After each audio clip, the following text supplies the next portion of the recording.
হরে কৃষ্ণ। ভগবানকে ভালোবাসতে হলে এমনি করে ভালোবাসতে হবে।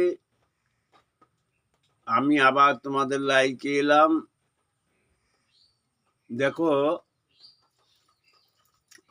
মীরার ব্যাপারটা নিয়ে আলোচনা করার জন্য।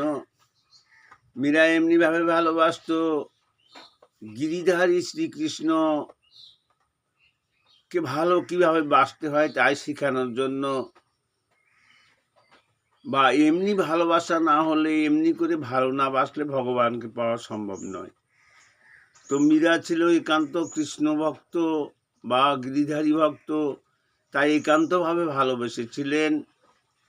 সে মীরা গিরিধারী ছাড়া কিছুই বুঝতেন না, যার জন্য গিরিধারীকে এমন করে পেয়েছিল। তা ভালোবাসতে হলে এমনি করেই ভালোবাসুন, তাহলেই ভগবানকে লাভ করা সম্ভব। রাধে রাধে।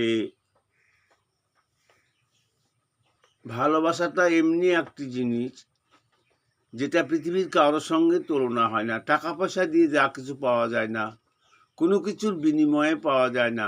পাওয়া যায় শুধু অন্তরের অন্তঃস্থলীয় ভালোবাসার বিনিময়ে।